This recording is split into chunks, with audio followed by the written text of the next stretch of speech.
புஜித்துகான் praise the Lord. பிரியமானவர்களே, நாம் உபவாச நாட்களுக்குள்ளாய் நாம் செல்லுகிறோம்.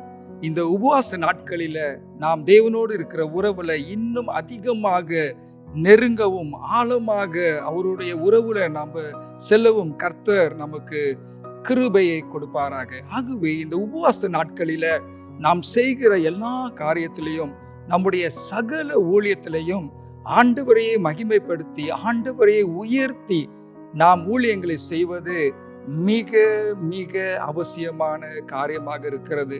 உங்களை எல்லாரையும் நான் வாழ்த்துகிறேன். இந்த உபவாச நாட்களில நீங்கள் எல்லோரும் குடும்பமாக நாம் திருச்சபையாகவும் ஆண்டவரோடு கூட உறவுல இன்னும் ஆழமாக இறங்கி ஆண்டவரோடு நெருங்கி வாழ ஆண்டவர் நமக்கு கிருபை கொடுப்பாராக. இந்த நேரத்தில் பிரியமானவர்களே, உங்களோடு மத்தேயு 6வது அதிகாரத்திலிருந்து கர்த்தருடைய செய்தியை நான் பகிர்ந்து கொள்ள விரும்புகிறேன். மத்தேயு 6வது அதிகாரத்துல வசனங்கள் 1 to 4 வசனங்கள் வரை நான் வாசிக்கும் பொழுது அங்கே ஏழைகளுக்கு உதவுகிற ஊழியத்தை குறித்து நம்ம பார்க்கின்றோம். இந்த ஏழைகளுக்கு நாம் செய்கிற ஊழியத்துல, அவர்கள் செய்கிற உதவியில, அவர்களுக்கு நாம் கரம் நீட்டுகிற காரியங்களில நாம் எவ்வளவு உண்மையா இருக்க வேண்டும் என்று சொல்லி ஆண்டவர் இயேசு கிறிஸ்து இந்த மத்தேயு 6 முதல் 4 வசனங்களில நமக்கு கற்றுக் கொடுத்திருக்கிறார். அதை தொடர்ந்து பிரியமானவர்களே, மத்தேயு 6வது அதிகாரத்துல வசனங்கள் 5, 6 நான் வாசிக்கும் பொழுது நம்முடைய ஜெப வாழ்க்கை குறித்து ஆண்டவராக இயேசு கிறிஸ்து நமக்கு கற்றுக் கொடுத்திருக்கிறார். நம்முடைய ஜெப வாழ்க்கையில நாம் எவ்வளவு உண்மையாக இருக்க வேண்டும், எவ்வளவு ஆண்டவரை நோக்கி பார்த்து நாம் ஜெபிக்க வேண்டும், நம்முடைய இருதயத்தெல்லாம் அங்கே ஊற்றி ஜெபிக்க வேண்டும், நாம் மக்களுக்காக மக்கள் பார்க்க வேண்டும் என்று சொல்லி எதையும் செய்ய அவசியம் இல்லை. நாம் நம்முடைய அறைக்குள்ள சென்று அறையை பூட்டி கொண்டு பிதாவை நோக்கி நாம் ஜெபிக்க வேண்டும் என்று சொல்லி அவர் கற்றுக்கொண்டு கொடுத்திருக்கிறதை நம்ம வாசிக்கின்றோம்.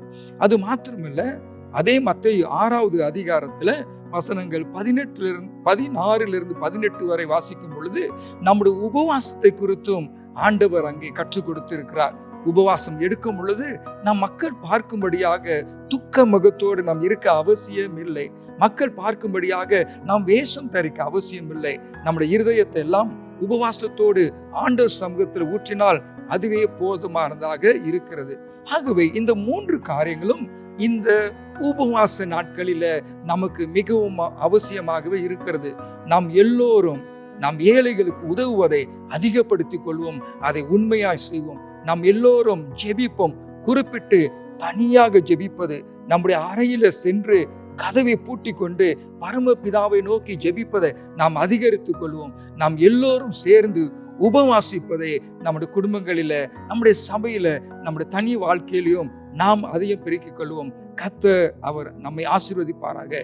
ஆகவே பிரியமானவர்களே, இந்த 3 காரியங்களும், ஏழைகளுக்கு உதவுவது, ஜெபிப்பது, அதே நேரத்தில் நாம் உபவாசிப்பது எப்படி செய்யலாம் என்று சொல்லி சில ஆலோசனைகளை உங்களுக்கு சொல்லி நான் முடிக்கிறேன். முதலாவது பிரியமானவர்களே, மனம் இரக்கமுடையவர்களாய் நாம் ஏழைகளுக்கு உதவ வேண்டும். மனம் இரக்கமுடையவர்களாய் நாம் பரமபிதாவை நோக்கி நாம் ஜெபம் பண்ண வேண்டும். நாம் மனம் இரக்கமுடையவர்களாய் நாம் உபவாசத்துல நாம் காத்திருப்பது நல்லது. அதுவே தேவனுடைய பார்வையில உகந்ததாக இருக்கும்.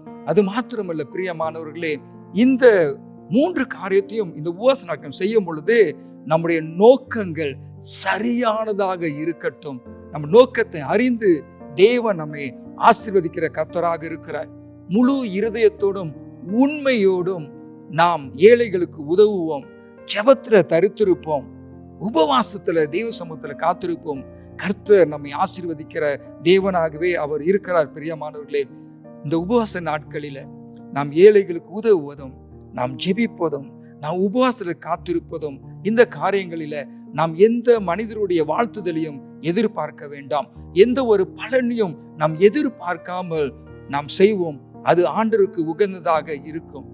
பிரியமானவர்களே, நாம் உண்மையாக முழு இருதயத்தோடு ஆண்டவர் பக்கம் திரும்பி விட்டோம் என்பதற்கு அடையாளம் ஏழைகளுக்கு உதவுவதும், அந்தரங்கத்தில் ஜெபிப்பதும், உபவாசம் எடுத்து ஆணுக்கு முன்பதாக தாழ்மைப்படுவதாகும்.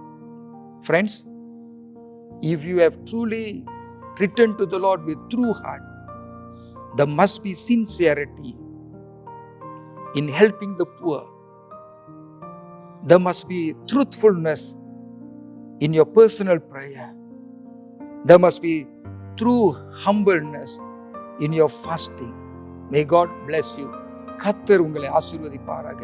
உங்கள் யாவருக்கும் உபவாச நாட்களின் நல்வாழ்த்துக்கள். God bless you. ஆண்டவரோடு நெருங்குங்கள், ஆண்டவரை மகிமைப்படுத்துங்கள். ஆமென். ஜெபிப்போம். கிருபை நிறைந்த நல்ல ஆண்டவரே, நாங்கள் உண்மையாய் உம் பக்கம் திரும்ப உதவி செய்தரலாம். ஏழைகளை ஆதரிக்க உதவி செய்ய, அறையில சென்று பரமபிதாவை நோக்கி அந்தரங்கத்தில் ஜெபிக்க எங்களுக்கு கற்றுத்தாரும். உபவாசம் இருந்து எங்களை தாழ்த்தி உம்முடைய சமூகத்தில் வரும் கிருபை செய்யும். அப்படியாகவே எங்களுடைய சபை அனைத்தையும் தேவன் ஆசீர்வதிக்க இயேசு கிறிஸ்துவின் நாமத்தில் ஜெபிக்கின்றேன் நல்ல பிதாவே. ஆமென்.